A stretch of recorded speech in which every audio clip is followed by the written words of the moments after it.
I want to make sure that everybody has the accessibility they need. If you want the captions, you can see them on the bottom of the screen. Just click on it. Sometimes you have to fool around a little bit to get them, but they're in a little box. You can also get stream text captions, and I'm not sure where the stream text link is, but it's usually in the chat. And if you don't know what screen text is, it just means it comes in on a separate device, and you can make it much larger if you have vision issues with the size of the text on your screen. Mine is so small I can almost see it, but not quite. So does anyone have any problem with captions or stream text? Okay. And then, so everybody's muted. I'd like everybody to hold their questions till the end of Tina's presentation. And at that point, when you want to ask a question or make a comment, go to reactions and click on that, and you'll see a raised hand icon. It's much the best way to get my attention, to call on you or Tina's attention. And at that point, also, you need to remember to unmute yourself. And if you don't, we'll be waving at you like this, and you'll be reminded that there's one more thing you need to do. We are just right now starting to organize our chapter program meetings for next year. And I think I asked this at our previous chapter meeting and got a few responses from people. If those of you who are here, would you think about what topics you might like to hear? We can go back to topics we've done in the past. And if you want to see what we've done in the past, you could go on our website and you can really just scroll down the chapter programs to see who our speakers were. A lot of them are recorded. You can actually look at them if you want. But it would be great to get some suggestions, to know where people's interests are. And if you would just send it to info@hearinglossnyc.org. That's our, catch-all email address, and it comes directly to me. And I try to answer everything that comes into that name. Also, if you're interested in becoming more involved with the chapter in the coming year, maybe serving on a committee, email that to me too, also at the info@ address. It's the easiest one. And we can talk about, what you might be interested in and what you think you might have to contribute. So that's all the business that I have. I want to introduce our speaker, Tina Childress, AUD-CCA. Is an audiologist in the mainstream and residential school settings. A lot of you may know Tina from previous appearances at HLA conventions, online things. So she's been around and speaking up for a good long time. She is an award-winning presenter. She's an adjunct lecturer. She's a mentor for children and adults, and she's active on various local, state, and national boards and committees, as well as on social media. She is a late-deafened adult, and Tina, you may want to tell us a little bit more about that. She has bilateral cochlear implants, and she's also fluent in ASL. Her areas of expertise include assistive technology for visual and auditory communications, advocacy to promote accessibility, and the psychosocial adjustment to hearing loss. She has created numerous online resources on a variety of technology and accessibility related subjects in an effort to help individuals who are hard of hearing and deaf to connect to the world around them. She has a website. Her resources can be found there. And I'm going to ask David to put it in the chat. It's http://tinachildressaud.com. But I don't really expect anyone to remember that. So anyway, that said, I don't want to take up any more time. I'd like to let Tina take over at this point, and I'm also going to mute myself. So thank you very much, Tina. It is wonderful to have you here. I'm really looking forward to this.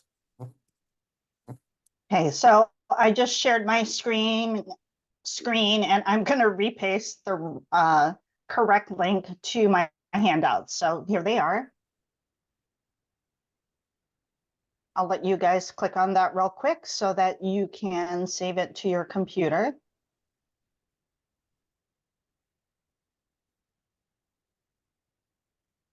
And I think I will go ahead and begin.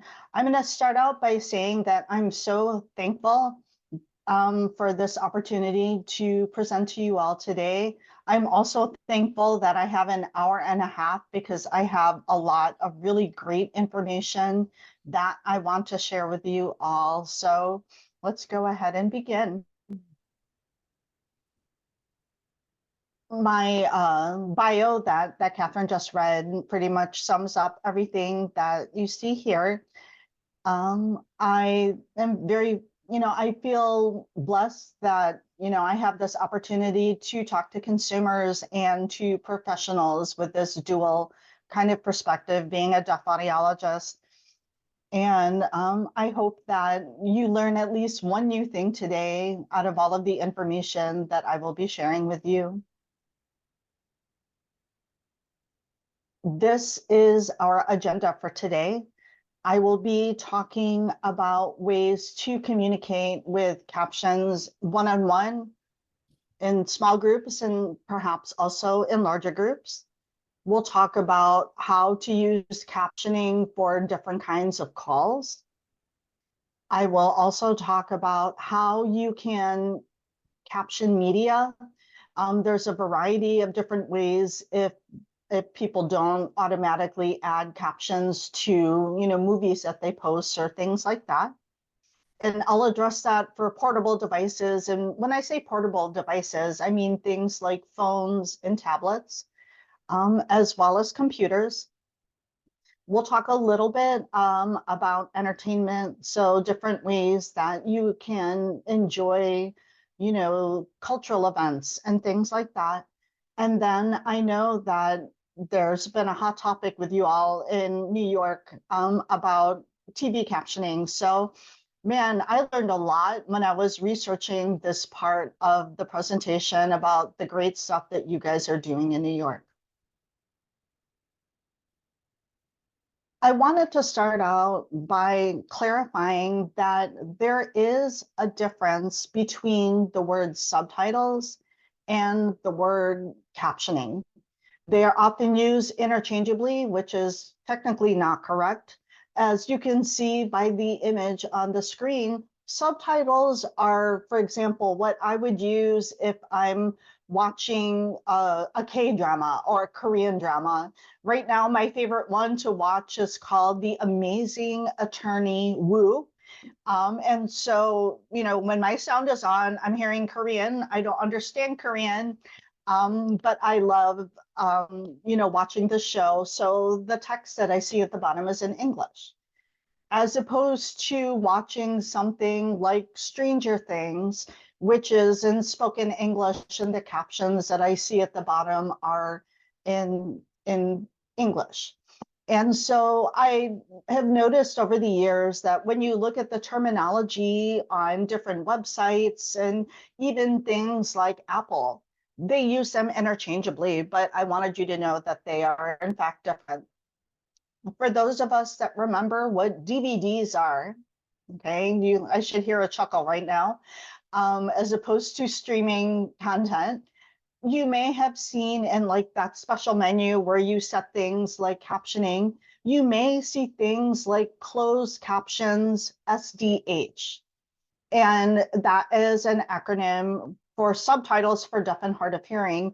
And all that's denoting is that the text that you see in the bottom will not only be for dialogue, but it will also be for non-speech sounds. So you'll see like parentheses knocking or something like that.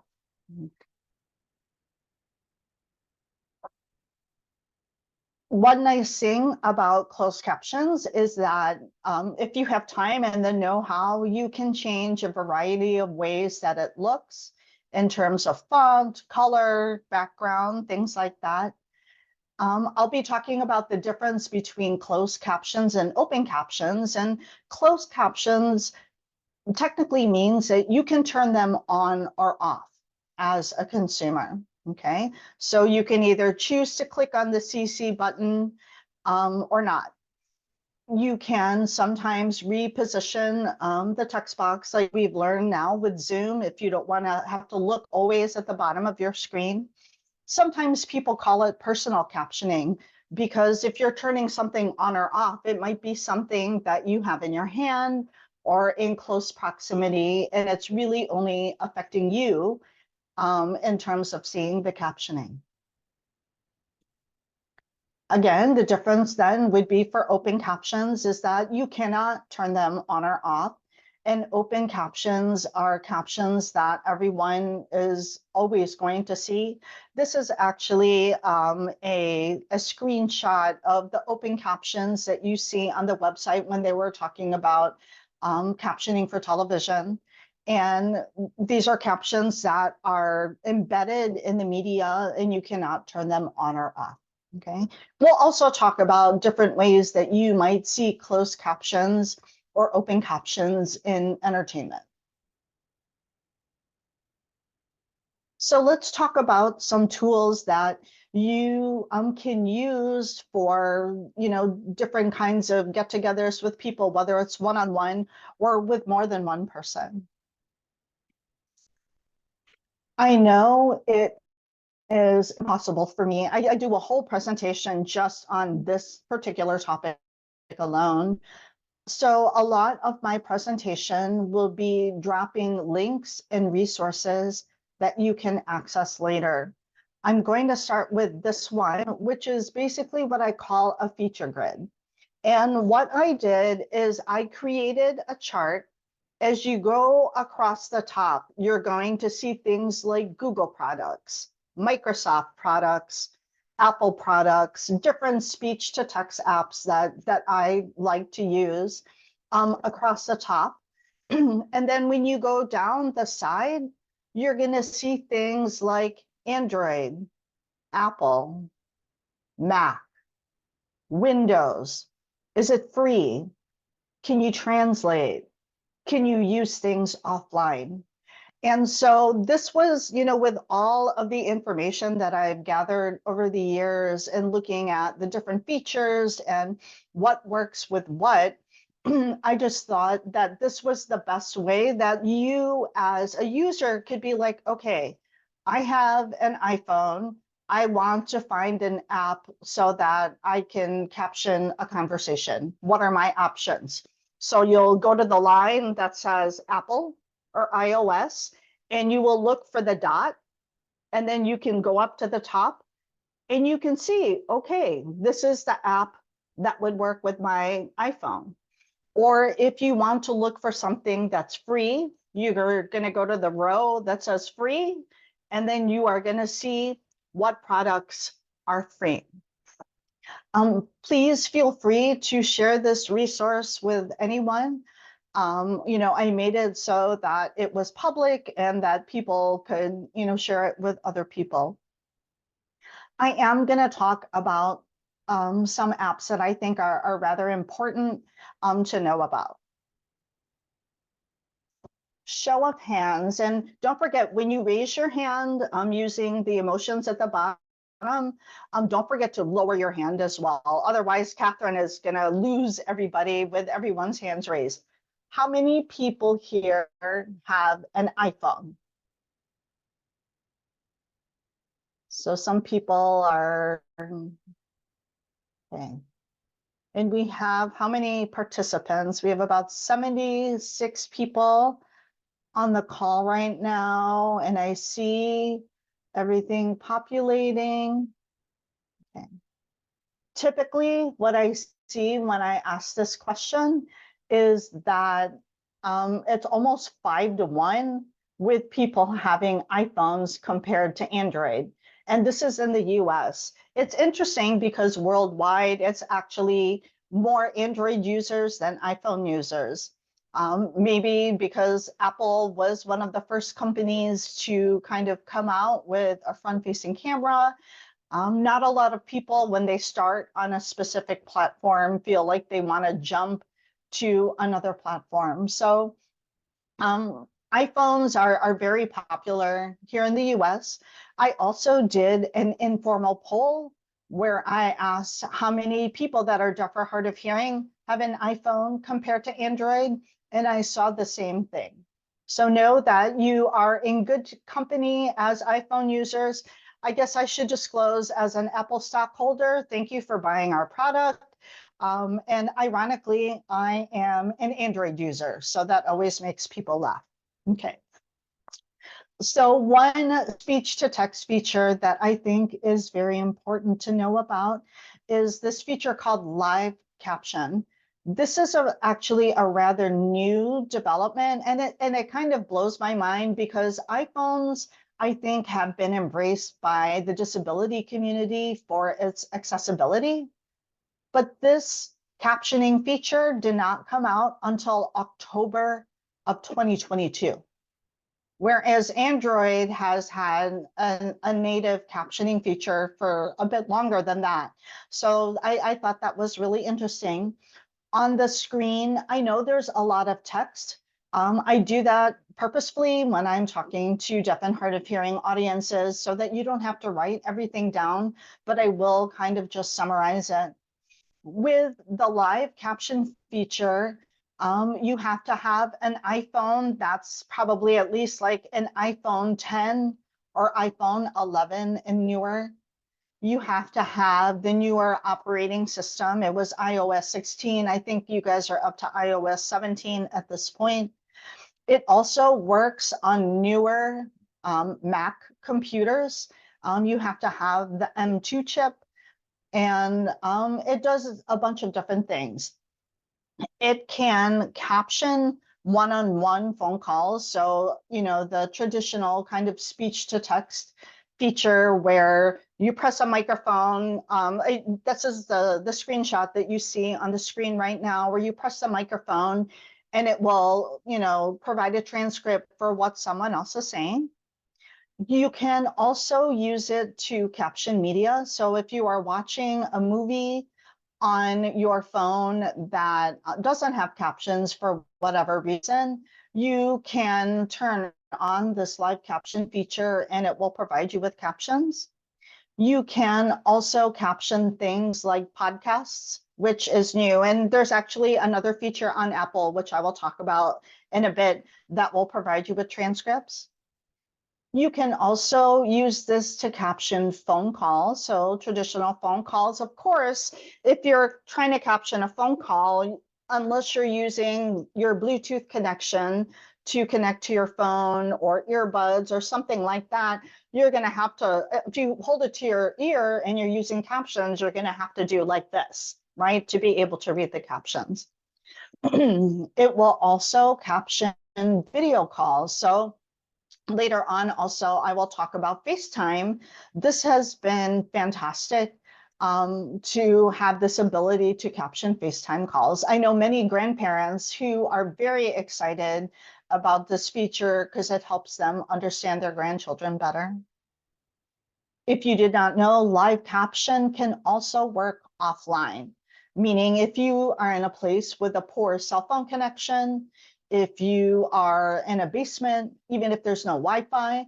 I know people will use this app on airplanes sometimes so that they can understand better, not always perfectly, different announcements that are made on a plane, or understand the flight attendant or their seatmate. So I wanted to make sure that. Tina, can I Yes. interrupt you for a second? There's a question in the chat, and I think other people may be confused too. What you're talking about now are on Apple phones, or are you talking about Androids, or are you Yes, right about now we are, yes, right now we are talking about iPhones and iPads. In a couple of slides, I will talk about Android devices. Okay. So anyway, it works also offline. It's not going to be as accurate if it's working offline because it's not having the power of the cloud and things like that. But it is nice to know that you have that option.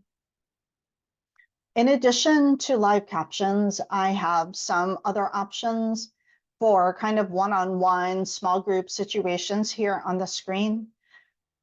In the upper left-hand corner, you also see a link, and this is to another kind of spreadsheet, and this is what I call this is my spreadsheet. Sorry, I see Karen, your comment. The links, are you saying that when you click on your screen, like on the PowerPoint, you're not going somewhere? It's not going to work by clicking on the screen that I'm sharing right now. If you go to the handout that I posted earlier, those links should work. And if they don't, please let me know and I will see about fixing it. Okay. So this app list that you see in the upper left-hand corner was actually the first list that I ever created. And it not only talks about captioning, but it talks about things like listening therapy, audiology, things like that. And so some of these are on that list. So we talked about live captions. I know that some iPhone users will also just use their typical Notes app and click on the microphone and they can read what someone else is saying there as well. If you joined this meeting a little bit late, there was a very brief discussion about Otter AI. That is another one that is used. Otter can work on both iPhone and Android. Also know that Otter is not free, unlimited. I think you get the first 300 minutes free per month. And then after that, you have to purchase a subscription. Oh, where's phone? Okay. Knock the door. Over the years, especially since COVID, Otter AI, I feel, has been very popular and is known as probably the best app for iPhone in terms of accuracy. If we're talking about automatic speech recognition. And if you didn't know, Otter actually partnered with Zoom early on in the pandemic. And so for all of the probably billions of hours of Zoom meetings that we've had in the past 4 years, it's been feeding the speech engine for Otter, which is why I think that it's become so accurate.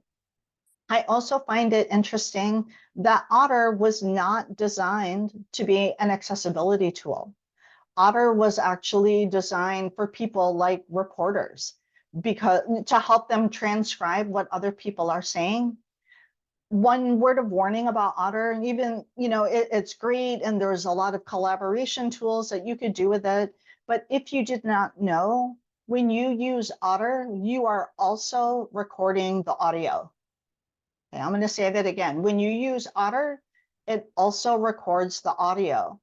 If you are in a situation where recording a conversation is frowned upon, you will want to make sure that the person that you're with is aware that you're using an app that can also record. So I wanted to definitely put that out there. The next one, bottom center, is an app called NAL Scribe. It is free. I really like the way that the interface is. In terms of accuracy, it's pretty good. It's not as good as Otter, in my opinion, but it's a nice option to have. And it looks great on an iPad. The bottom right-hand corner, you see an icon for Ava, which is another app that you can use for one-on-one conversations. Okay, and Ava also works on iOS and Android. So for the Android users out there, our speech-to-text app is called Live Transcribe. And I should point out that I know that Android users tend to brag about this app in the deaf and hard of hearing community because it's so great. And I completely agree with that.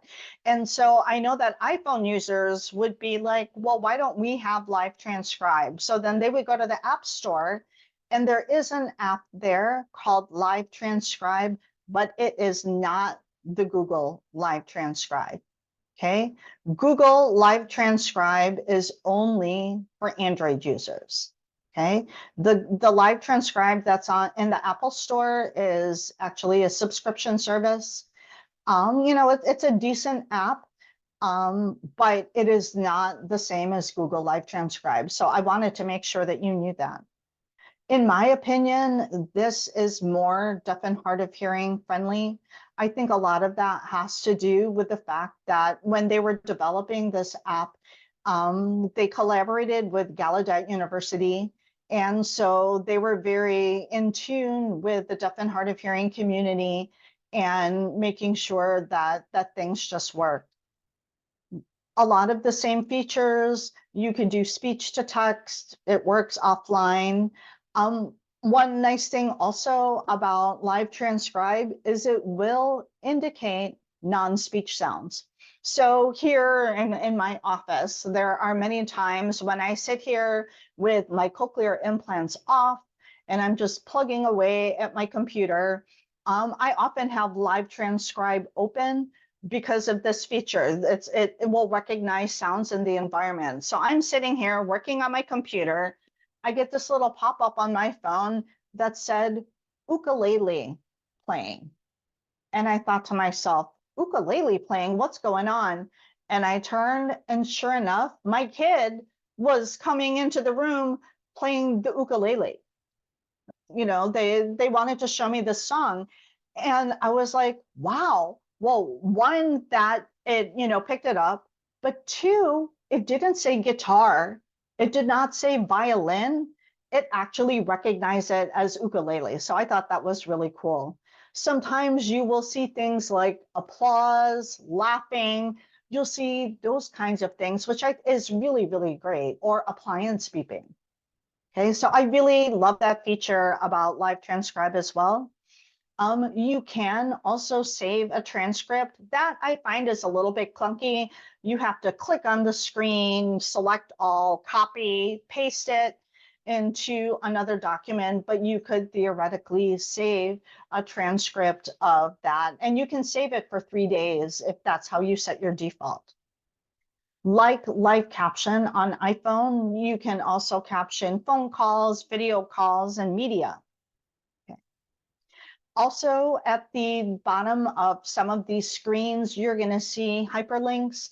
And, rather than you having to say, oh, tell me more about Live Transcribe, how does it work? How do I download it? I provide the link for you down at the bottom of the screen. Some of my favorite Android apps, they have a separate list, which you see in the upper left-hand corner. Feel free to look at that. We've talked about Google Live Transcribe. I will talk about Project Relate in a moment, but I did also want to talk about Make It Big. So I'm going to make a confession as a road warrior, if you will, as someone that travels a lot. When I travel, I do not use my voice. I do not talk to people. Why? As soon as people hear my voice, they assume that I can hear. And we know that in environments like an airport, where getting information is critical to knowing if your flight is canceled or if the gate has changed. I have found that this has worked best for me. I know that not everybody is comfortable with traveling around in deaf mode. But what I will do with Make It Big is I will just show my phone to the gate agent. I'm, as like many of you are very hearing passing, there's the you don't look deaf, kind of thing that happens. And especially when people hear my voice, they assume I can hear.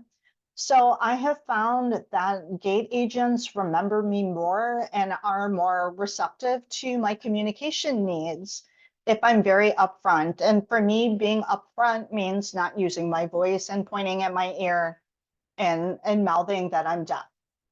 Okay, so what I like about Make It Big is that I can kind of pre-script or type out messages that I use over and over again, save them, and then just click on that card and then show it to people. If you go to Starbucks and you order the same drink every day and you know that the barista is having a hard time understanding you, You could type out your message, show it to the barista, and you know that you should be good.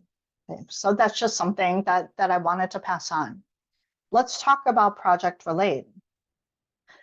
Project Relate is a speech-to-text app designed for people with what we call non-standard speech. So this might be someone that had a stroke, that has Parkinson's disease, or some kind of vocal tremor that makes it very, very hard for traditional speech-to-text apps to understand your voice.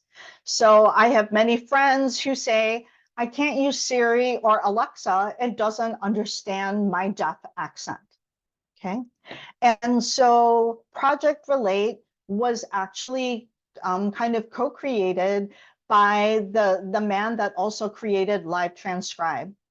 And this man is brilliant. He is deaf. He is from Russia, and his speech is difficult to understand. If any of you were at HLAA a few years ago, you would have seen a demonstration of this app. It's really amazing. This app, you have to sign up on the website and join their beta testing, and then they will give you a link to download the app. You have to then train the app to your voice and your voice patterns, and that's why it works. And so how do you do that? You have to read 500 cards that has various combinations of sounds that go together, and then the algorithm takes your response to reading those cards, and that's why it's able to understand you. This is an Android only app again, but for people that have a really hard time using speech to text and they need to use speech to text, this is a fantastic option for them. If you are communicating with someone and let's say that they speak a different language than what you speak, there are a couple of apps that you can use. One is Google Translate, very, commonly used kind of things. And then also there's an app called Microsoft Translator. And I just happen to be playing with Microsoft Translator today. And I really like Microsoft Translator because one feature that they have, let's say I'm speaking in English and I'm talking to someone that understands and uses Spanish. I can, click English to Spanish. And so when I speak in English, you see the English transcription, but on the other side, yes, Catherine. I'm sorry, you need to stop again. We don't have any captions right now, so no one can follow what you're saying. Lauren, do you need to reset them? I just lost my power and it just came back on, so I don't know what I missed. Okay. Give me one second to. I think it was like maybe the last minute or minute and a half. So Tina, do you want to just back up a little bit and start at that point? I think if you would maybe just start again with this slide, that will probably catch everything that we missed. How many, just the slide or the slide before it? What was the slide before? Oops, not that one. The last thing that was captioned was this Project Relate. It cut off during Project Relate. Okay. That's where we need to start from. Sorry. David, are you recording? I am recording. Okay, good. You'll have to send it to me after. Oh, that's where I record, just in Yes, case. thank you. Okay. Sure. So Tina, I think we did or did not hear the Project Relate. I heard it. Maybe I just heard it instead of reading it. The captions cut off somewhere in the middle of it. Oh, because it was fascinating. Tina, do you want to start again with Project Relate? Sure. Okay. So Project Relate is an Android only app that works with people that have non-standard speech. So for example, people that have had a stroke, Parkinson's, vocal tremor. It can also recognize what we call deaf accents, right? People's speech patterns that have been affected by their hearing loss. And it does this by having you train the app by reading 500 cards. And those cards are comprised of different combinations of sounds, and it trains the algorithm in Project Relate. And that is how it is able to recognize your speech, even if it's difficult to understand with other kinds of, smart home or smart assistant kind of technologies. It is, I think I said, it's Android only. You have to sign up on a website to be a beta tester, but it is also free to use, and it's really great. This next slide is talking about translation apps. So if you are having a conversation with someone that uses a different language, you can use either of these two apps. Many people know about Google Translate, something that you find very commonly. I know many people just use it on the internet or like on their computer. There is an app, but I did want to point out this app called Microsoft Translator. I really like Microsoft Translator for a few reasons. When you are setting it up, you will say English to say Spanish.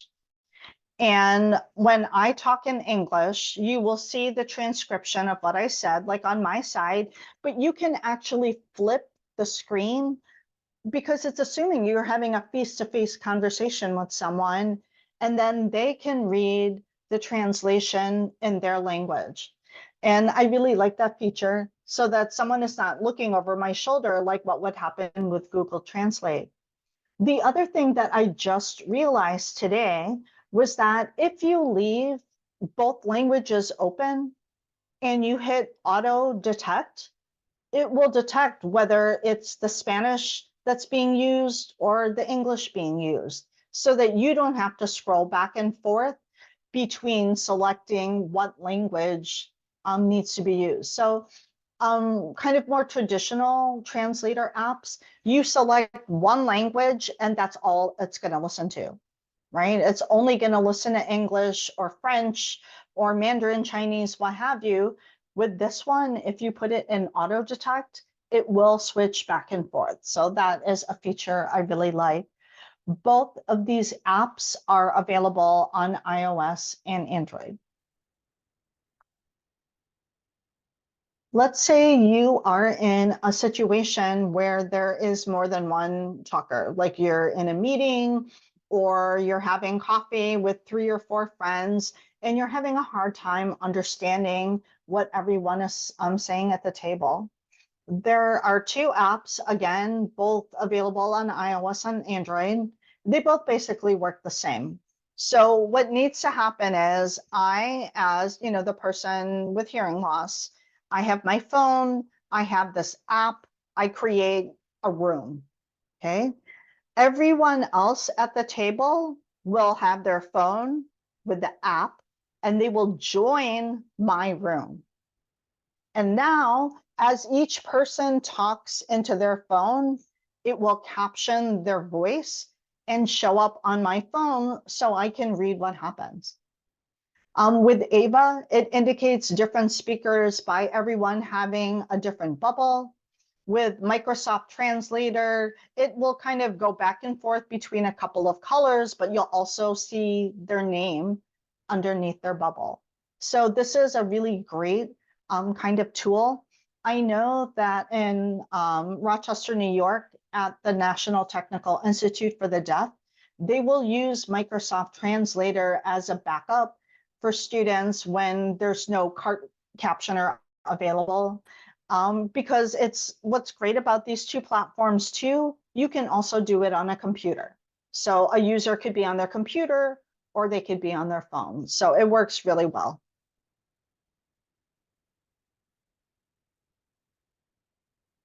There's a hashtag going around in the kind of the audiology community, the educational audiology community. And the hashtag is, hashtag looks like the number sign. So hashtag use the mic. And for those of you that use remote microphone technology, you recognize how important it is that people will use things like your Roger On or your Roger Pen or your Mini Mic 2 and things like that. When we're talking about automatic speech recognition, the better the signal, the more accurate the captions are going to be. And, even for the cart rider that's listening to my voice right now, I try to give her the best possible signal by using a microphone. And so the microphone that I'm using is actually like the one that you see in the upper right-hand corner. I just happen to have an extra one. So it's about the size of my pinky. And it's Bluetooth, and it connects to the Bluetooth, feature on my computer. I use this for every single Zoom meeting, Google Meet meeting, any meeting that I have, because I know with my voice being, just a few inches away from my mouth, the signal is going to be better than having to travel several inches to the microphone on my computer. So I'm just trying to make sure that you guys hear me as well as possible, as well as the automatic captioning or the cart captioning. So you can have microphones that are wireless. The one on the top is Bluetooth.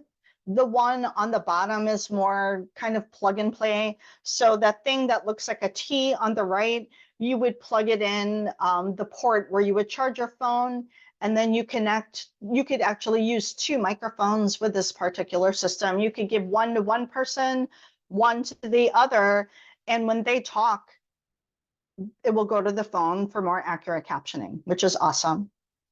When we were kind of in lockdown and people were still using masks and had to be 6 feet away, and I had a phone that still had a headphone jack, I used this shotgun mic.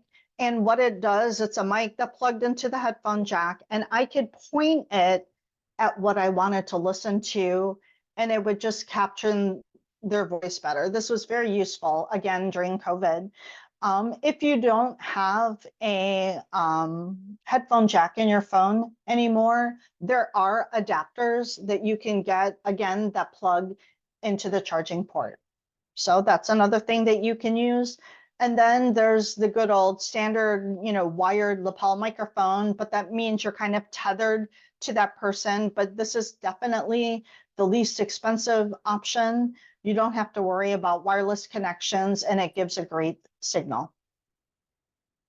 Okay, let's talk about phone calls and video calls. There are many, many apps that are out there that will caption telephone calls. You will find that on that app list that I provided to you earlier. I'm going to check the chat real quick. So Carol, I knew you were going to ask that question. I'm going to put this in the chat box. It's called the Smart Mic, and there is a Plus or Lite version, and that's what I love to use. I actually first bought this microphone, I think it was on Kickstarter, which is, kind of up and coming technology, and it was really great to see it take off. Okay, so in terms of mobile apps on your cell phone, there are a variety of them that you can use. My favorite, because people always ask me, is InnoCaption. And the reason that I really love InnoCaption is the fact that the captioning can be created either by ASR or automatic speech recognition, or in the middle of a call, if the ASR is struggling because of, background noise or accented speech or something like that, in the middle of the call, you can switch to cart captioning, like what we are seeing in the captioning right now in the meeting today, where a human is listening and can overcome some of those things that make listening a little bit challenging. So I really appreciate that. I also really like to use the desktop, or they call it desk view, where I can see the captioning on a screen on my computer and still be able to hear on my phone. So that's my favorite one. We also have systems where they are phones that sit on your desktop and you can see the captioning on the screen as like you see right now on your computer. If you didn't know, because I know that there may be people here on this call that are still learning how to be hard of hearing or deaf. And so I try not to make too many assumptions. Every state has what's known as a telephone distribution center. And what it is they distribute amplified telephones, captioned telephones. You should not ever have to pay for either of those phones. And I wanted to say that because sometimes people will say, oh, I paid, $200 for the phone. And I'm like, you're hard of hearing. You should not have had to pay for that phone, but they saw it in a catalog somewhere. So I recommend that you seek out, I'm not sure where it is in New York or New York City, but that is something that you can check out. So Rachel, as to your comment, Public Services Commission, I'm not sure if they are the ones that distribute the telephones. Like here in Illinois, we have different organizations that distribute. Sometimes our Deaf and Hard of Hearing Commission, sometimes it's Centers for Independent Living, and that's what we call them here in Illinois. I'm sure it's a little bit different in New York. Okay. I can research that for you though and see if I can find a link. You're welcome. I talked earlier about FaceTime. You can caption FaceTime calls, whether you're using FaceTime on your phone, and I have some screenshots of the settings that you would do. If you have a newer Mac computer, you can also use FaceTime on your computer with captions, which I think is really great. Okay, now we are going to talk about video conferencing. So we're talking about Zoom, Microsoft Teams, Google Meet, and WebEx. And be prepared, guess what I have? Another kind of spreadsheet. And so the link is also on here. This is a document that I just recently updated after probably not having updated it in 2 years. And there were many, many changes and upgrades, which I find really exciting. So what I did with this sheet is I looked at 4 popular video conferencing platforms that people who are deaf and hard of hearing use. I separated it into 3 sections: captioning, sign language, miscellaneous. And so I'll focus, I have a bigger screenshot of the captioning. If you noticed, same thing, if there's a feature for that platform, they get a dot. But these dots are also hyperlinks because video conferencing is so complicated. If you click on the dot that's blue with the line underneath it, it will take you to the website with instructions on how to use it and how to enable it on your, on your platform. So this is what the captioning section looks like. So what I did is I went through all 4 of these platforms and I said, okay, which ones can use CART, like what we are using today? Because not all can use CART. For example, if you are in a Google Meet meeting, there's no way to have CART captioning embedded kind of in that program. I looked at things, do they have ASR? They all do for sure. Let me see if this works. Okay, so the main differences with these platforms as it relates to captioning, I just wanted to point out WebEx. If you're a WebEx user and you do breakout rooms, so breakout rooms are little rooms that people can go to have like small conversations and interactions that's different than like the room that you're seeing right now with everyone's picture. Like if I wanted to do breakout rooms where people had a conversation about their separate, their different app, I could divvy you guys up into like 5 or 10 or 50 different rooms. Okay. So, however, in WebEx, it does not let you have captioning in those breakout rooms, which I think is a big disadvantage. For Google Meet, that only happens if you have a paid plan. And I know most people have the free version of it. Okay. I also wanted to point out that with Google Meet, you cannot change the way that captions look. It would have to be like something that changes all the settings on your computer. So I don't think that's a really great idea. And then there is something called remote conference captioning. Does anybody here know if you have RCC available in New York? Because it varies by state. I should have checked this out before I came on today.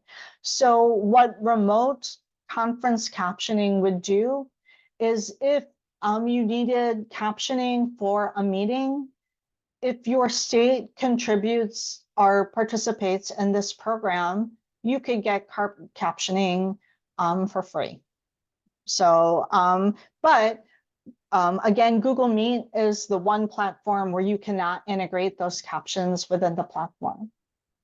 All said, my favorite app to use for accessibility when you're deaf or hard of hearing is Zoom. For example, when I talk about updates, the ability to multi-pin. So you guys are, let's say that, I'm the main speaker, and let's say Catherine and I are co-presenting. You would want to see both of us on the screen, kind of big for lip reading purposes, etc. On your side, you might hit pin me, and then you can pin Catherine so that our picture is big, but that will only affect your view. Now, as a host could do something different called spotlighting, where if they spotlight me and they spotlight Catherine, everyone would see that same view. Okay, so that feature used to only be available in Zoom, and I was excited to see that the other platforms now have that feature. So there's a lot to kind of soak in, but just kind of bird's eye view. I feel that Zoom is the most accessible. I know that there are some companies that don't let their employees use Zoom, so it's good to know what options are available on the other platforms as well. There are times when captioning is not available. So for example, if the captioner that we have now lost power and didn't come back and was not able to come back because the power was completely lost, like what would you do? And this can also happen if the host turns off or never turn on the caption feature. Different platforms have changed that stance and made it, completely controlled by the attendee. Sometimes hosts will turn off the captioning because of things like privacy concerns. Zoom is actually one that can be a little bit strict about that. So what are possible solutions?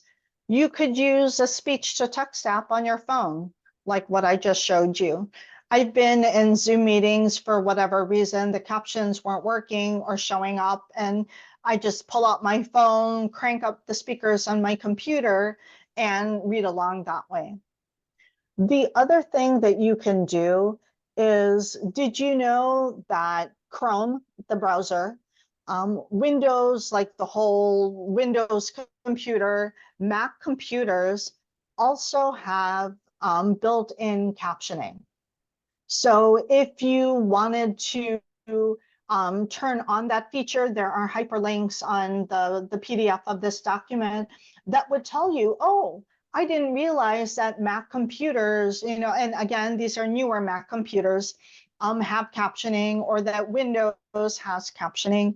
The directions on how to do that are embedded in those links.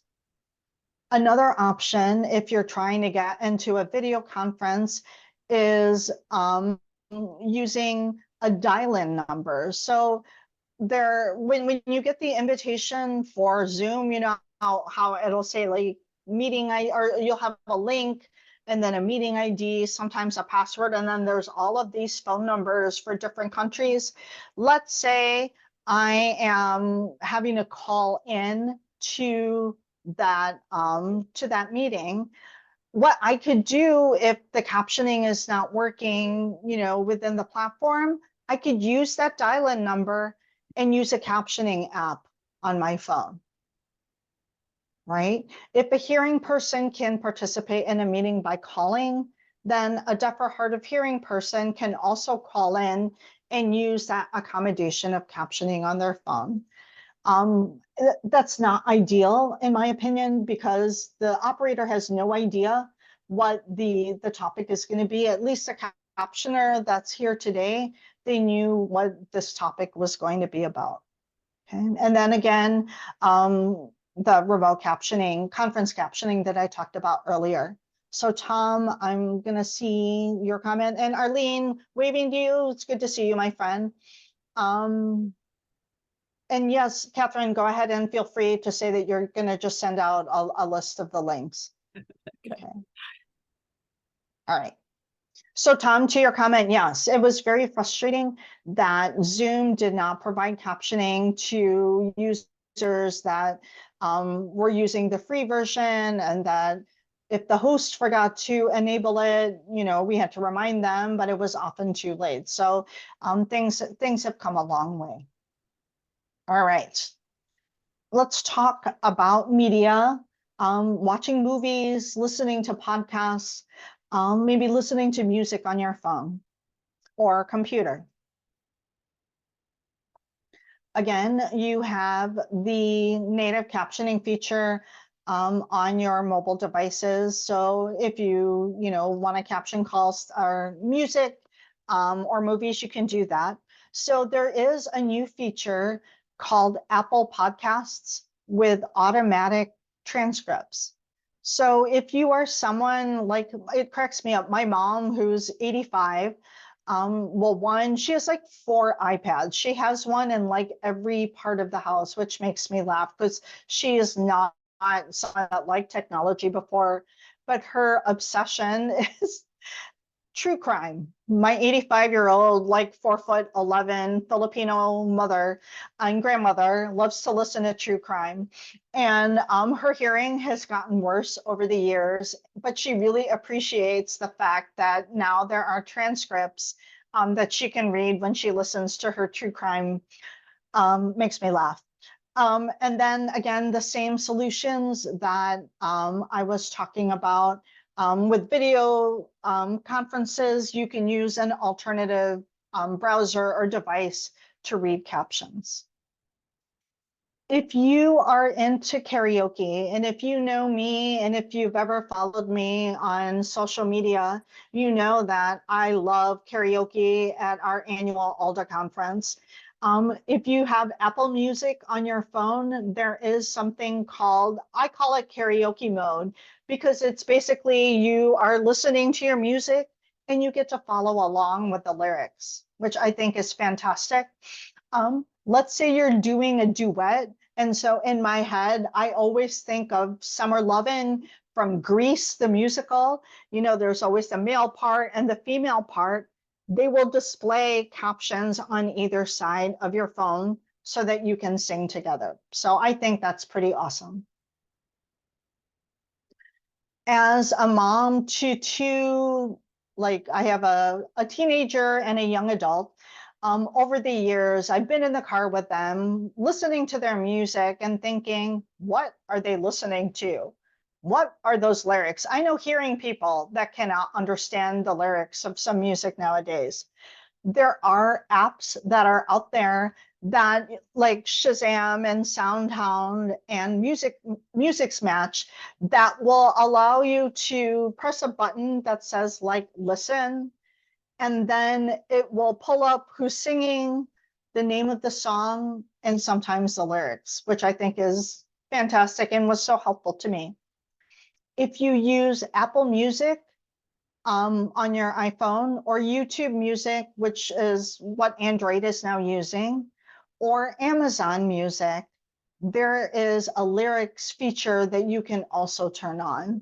So it's interesting to me that so many of these platforms are providing lyrics, and it's not just for deaf or hard of hearing people. You know, as we know, captioning really can benefit many, many different groups, not just people that are deaf or hard of hearing. Okay, so real fun things that way.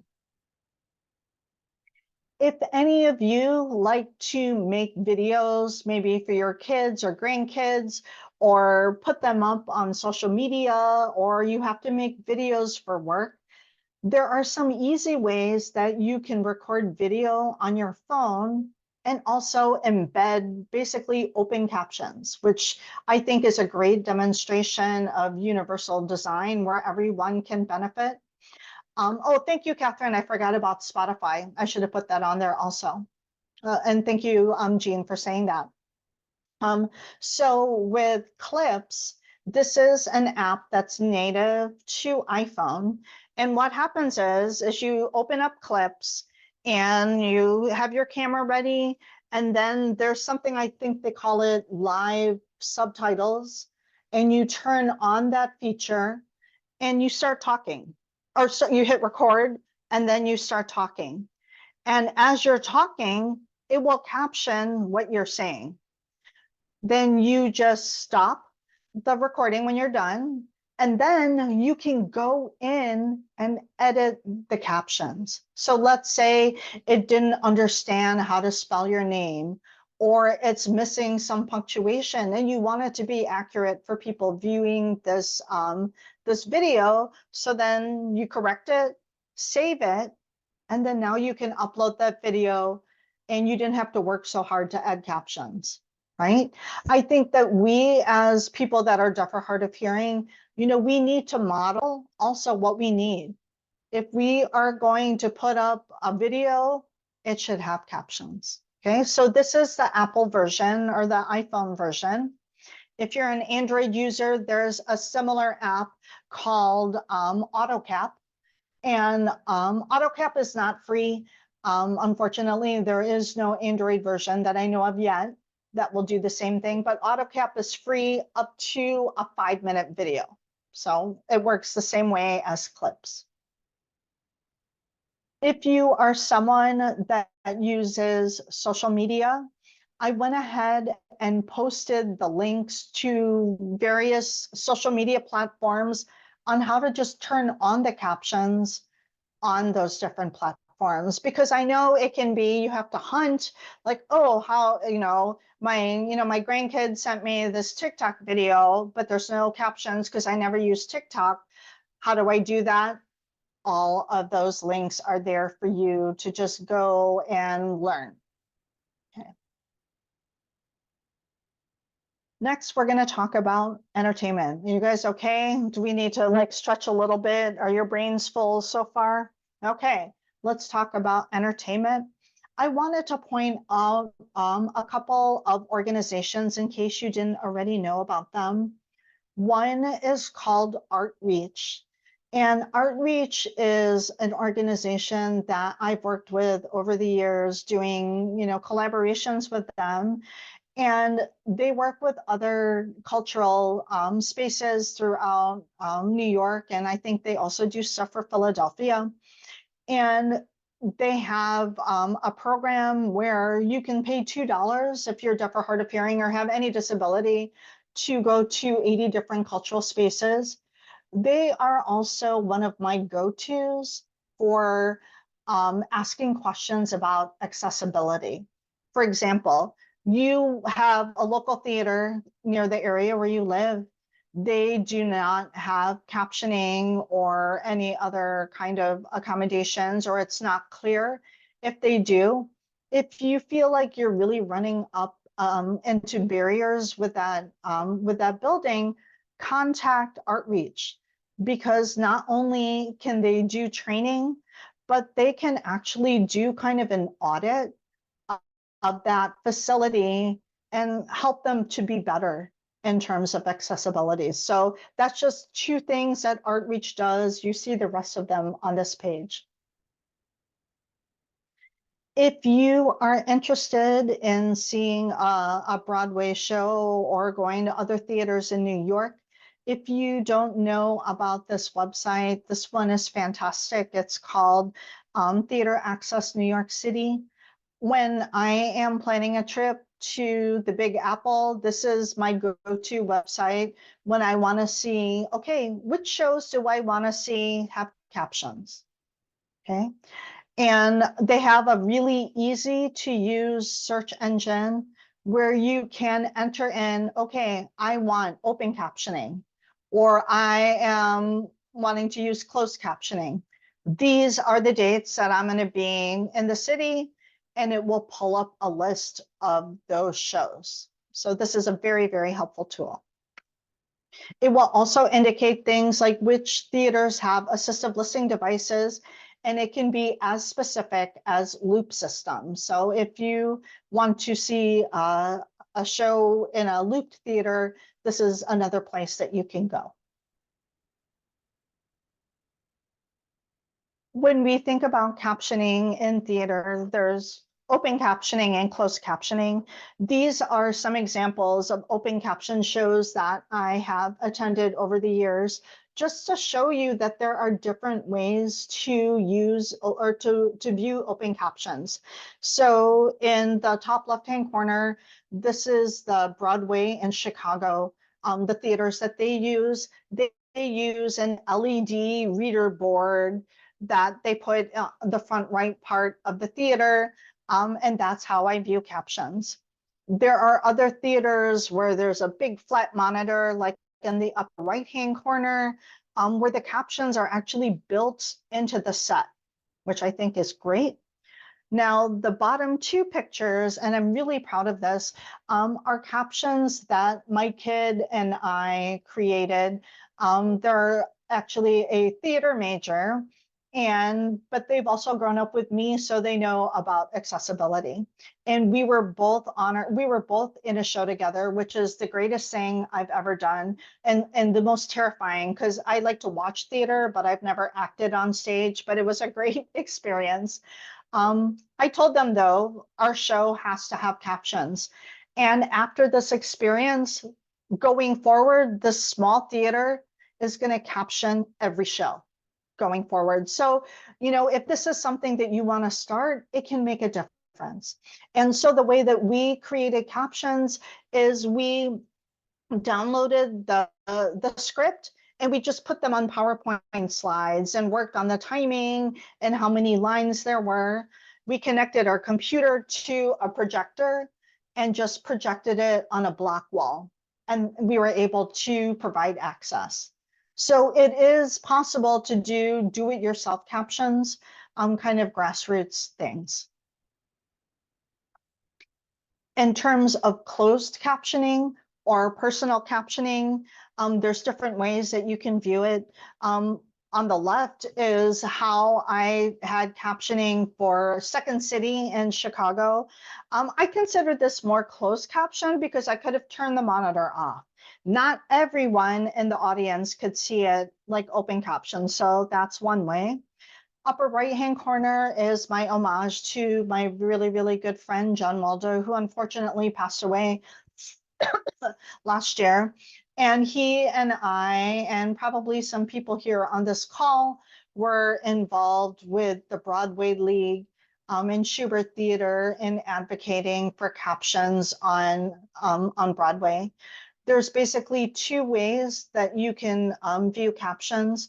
You can either use an app called GalaPro, which is that screenshot or that image that you see. Second, you can use a device that's also handheld called iCaption. iCaption has been around for a long time, and they kind of joined forces with the GalaPro people. One thing that so when you think about open captions versus closed captions, same things with movies. Open captions, only certain performances, certain theaters, certain times, certain dates. With closed captionings, like with movies, you have a lot more options. This is definitely the case on Broadway. With these two systems now, you can basically go to all of the Broadway Lake theaters. And I can't remember if they changed the rules. It's been a while, but sometimes it takes a week before you can watch a captioned show because they have to work out the kinks. But with these systems, you can sit in any seat, any performance, anytime, right? And you will have captions. What I don't like is that you kind of have to figure out how to hold your device. They give you like these kind of mounts that you can clip on to the seats, but they always fall off. My solution is to use a selfie stick and put my phone or the iCaption on it, and then I can rotate it. Okay. And Judy, thank you for commenting to listen everywhere. That's another thing for sure. Yes, I'm going to try to leave some time for questions. Other ways that you might see closed captions, of course, we know that some glasses are coming out. This is the Kennedy Center in Washington, D.C. On the left, on the upper right is do-it-yourself captions for a local theater in Chicago. When all else fails, and if a theater says we cannot provide you with captions or it's a last-minute request, I will ask for a PDF of the script so that I can read it on my tablet. Okay. In terms of movie captions, I'm just going to very quickly gloss over this. I love the fact that you have the new administrative code mandating theaters in New York City to have certain amount of your movies be open captioned. I think that's great advocacy work, and I hope that that really spreads around the US. So I'll leave you with this text. If you didn't know that this administrative code was actually being enforced, I want to make sure that you guys see it in case your local theater is not following this code. They should be. I did find it ironic that the way to complain is to call. I mean, hello, we're deaf or hard of hearing. We don't always like to use the phone, is to call 311. Here are some examples of open captions and closed captions. Many of you have used these over the years. Okay, I know that Catherine also wanted me to talk about television and television captioning. So there's a lot of information that I'm very much going to kind of gloss over. I specifically chose this image of Julia Child. Do you guys realize that the French Chef in 1972 was the first TV show to have captions broadcast on broadcast television. So I think that's awesome. Many people here, I think, grew up using these decoder devices. So we know that captioning has come a long way, but there are still things that just are not quite working correctly. Issues. So quick summary. When it comes to captioning on broadcast TV, and I'm talking about things like people that have a digital antenna, people that have cable, people that are streaming, Netflix or something like that. We are seeing, especially for kind of local stations that, like ABC, CBS, NBC, PBS, things like that. And increasingly, a large amount of them are starting to use ASR, or automatic speech recognition, to caption their broadcasts. And I don't know if you realize that Sinclair Broadcasting is the largest TV station operator, and they are using AI or ASR captioning right now. So when we think about some of these problems that I think that you guys will be talking about, I will attribute a lot of that to the fact that they're using ASR captioning. And you can see there are other really rather large kind of organizations that rather than hire a very, very skilled cart writer like we have here today, are trying to go the route of saying, oh, you know what? We'll just go ASR. It's going to be less expensive and it's just as good when, based on the conversations we've had, we know that's not the case. Okay. Other issues and or things that I want to make you aware of, there is a bill that is being kind of trying to be pushed through called the CVTA, Communications, Video, and Technology Accessibility Act. And this is an update to what was known as the CVAA, which was the 21st Century Communications and Video Accessibility Act. And so the CVTA, why is this important? Because they are specifically addressing captioning on the internet, amongst other things, which I'll show you in a slide. Oh, in the next slide. So they are going to make more outlined, or they're really trying to clarify the rules on quality captioning. They actually have a whole section of the CVTA addressing captioning, which before it was kind of buried. The third part is that there will be a way for all of us to more easily change the way closed captioning looks on our devices. They're going to kind of standardize that, because right now you have to hunt in different menus and it's a lot more complicated. And then they're also going to require that all platforms, not just the Zoom and the Microsoft Teams, but any what they would call video conference platforms will have the ability to have captions. So CVTA is definitely something that can benefit our community. And I want to make sure that if you have any kind of pull or, want to contact your legislator to support this bill or make comments, that you definitely do so. I mean, a lot has happened since the CVAA passed in 2010, and the code has not kept, or the laws have not kept up. In terms of closed captioning rules, when we're talking about different broadcasts having captions, know that there are some exceptions to the rules. So, some of you have been complaining that, oh, there's no captions or the captions are poor. It's very possible that what you're watching may be exempt. And so the definitions for what's considered exempt is here on the slide and on subsequent slides. Okay, if a program has open captions, that's enough to satisfy the requirements for closed captions. Captions can be categorized into like pre-recorded. So there's a television show that was pre-recorded. Those kinds of captions have to have this certain kind of quality.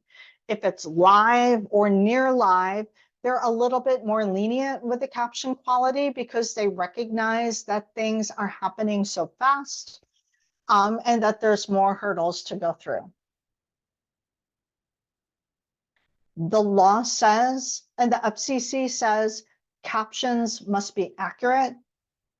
They must be synchronous, meaning it's not waiting 3 or 4 seconds before showing up on your screen. They need to be complete, meaning that captions should not end when there's still 10 minutes left on the broadcast.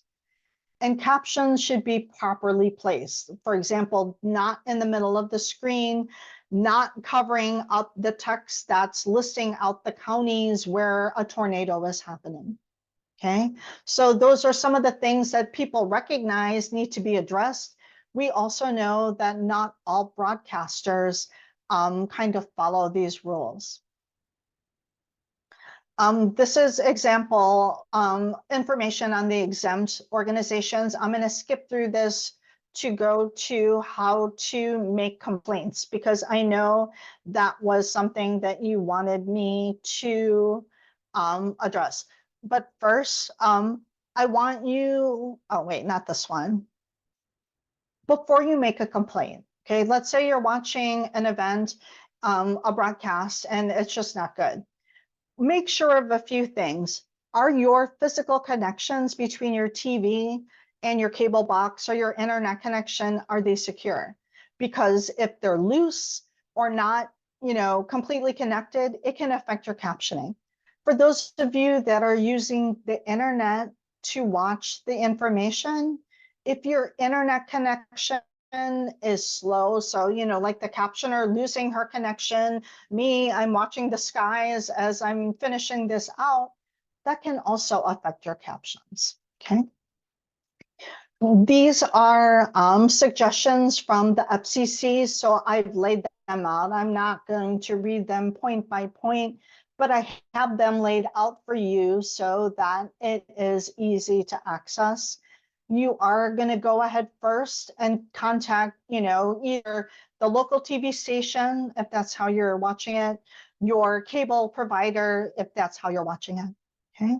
There is a link to a database of all of the providers that is here also on the screen.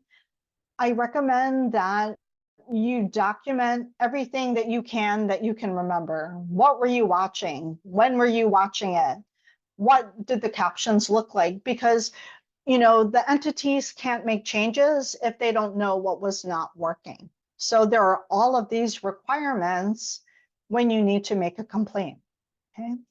If nothing is happening when you contact them, your next step would be to contact the FCC, and I provided that information there as well. And then here is just a list of all of the information you would need for the FCC. So it is, you know, it will take some work. But at the end of the day, if we don't tell people that something is not working, they are going to assume that everything is fine. So definitely make complaints if you are finding that your captioning is poor. Last slide that I'm going to talk about. There are two groups that I think, or three groups that I think are great for you if you want to keep advocating. The Global Alliance actually has a place where you can submit poor video with captioning, like documenting what it looks like. And they gather this data and talk about it. Talk to people like our captioner, the National Court Reporters Association. They are fighting these TV stations because they recognize that the captioning is poor with ASR. There's also a Facebook group where there are lots of discussions about captioning that's happening as well. Okay, I know that there's 3 minutes left. We did start a little bit late, so I am hoping that we can also go a little bit later if that's okay. And I will take questions. Okay, Tina, I really don't like to run over with the time partly because of Lauren's time. And this has been a fantastic presentation. I want to just say to people, first of all, that you can watch it all over again when it's posted on the web. There's been a tremendous amount of information that you shared with it. And we will have the captioned program up in 2 to 3 weeks. Lauren tries to get any glitches in the captioning that you're seeing live fixed. And the second thing is, Tina, David did say that, yes, you agreed that he could send out an email to everybody who's present, everybody who registered and showed up with all of your links from the chat, if that's okay. And then I wonder also, Tina, can you, can people also just email you directly? I think there's probably lots and lots of questions. And I don't think we can begin to get to them. I think we would just have to invite you back. I would be happy to. And I don't know if, yeah, I was just wondering, like, how can I share the information with everyone in case more than one person has the same question? So I'll leave you to figure that out. I'll maybe send you some of the emails if I think it's something other people can benefit from. Okay. The other thing is that since we do have a list of everyone who's present, if you want to, if there are some questions that you get directly, if the person who asks the question says it's fine to share this with everybody, maybe we could also just send out an email with the written Q&A instead of doing it live. if Okay. that's okay with you.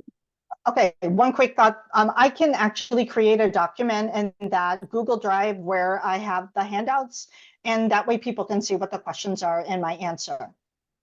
Okay, I'm not sure everybody knows how to use Google Drive, but we'll do our best to educate them. Okay. Okay, this has Okay. been absolutely just really, it's most chock full of information, events I've been to in a long time. And you, thank you so much for your generosity and sharing all of this with us. And I know I've been watching the chat, and I just want to say that thank you. This has been really, really great.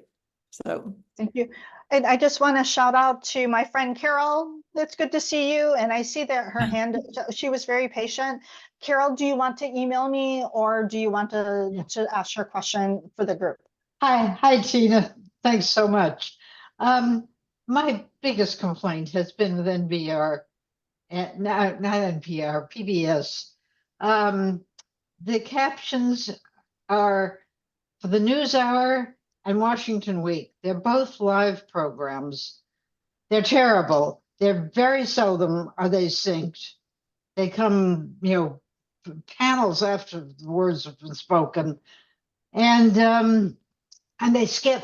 They sometimes flash on something for a second and it's off again, and then they skip some lines. I've written to them, I get nowhere. Would they be exempt?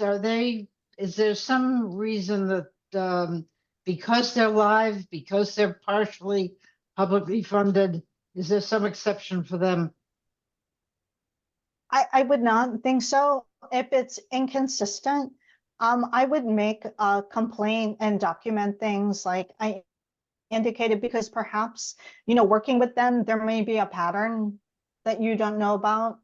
And that's the only thing I could suggest, because there's a lot of moving parts that way. And I because have, it's I have a suggestion about this. I think this might be a very good advocacy campaign for us, because I think a lot of us watch, especially PBS and the live news. You're absolutely right there.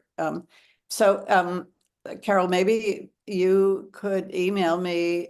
There was an advocacy campaign at the beginning of the pandemic when everybody was using Zoom. Sherry Eberts started it, and I think eventually she got many tens of thousands of signatures, and Zoom added captions. So maybe we could think about making this an advocacy campaign. I really will do be- have to let everybody go, though, because and also anybody who wants to ask me anything, just email me at info@hearinglossnyc.org. So and David, can you save the chat, the whole chat, not just the Yeah. not just the links? Thanks, I'll be in touch. Okay, so Tina, sorry, you could clearly go on and talk for another hour and a half, I think, but I just don't think we can do it. Thank you so much, and thank you everybody for coming, and do send your questions to Tina, and we'll see if there's a way we can figure out how to share them all. Do we have Thank you for Tina's having email me, address? everyone. I'm sorry that I was talking so much and dropping no. so much information. It was great. So It was great. There was so much information. Tina, can you put your email address, or can you just say your I email? really did. I just did. Okay. Okay, and we can also put that on the chat link thing that we send out to everybody. It's also on my handouts. Okay, good. I don't think you can be too hard to find. So, all right, thank you everybody for coming, everybody for staying. This is a really great meeting. Bye. Bye. Bye.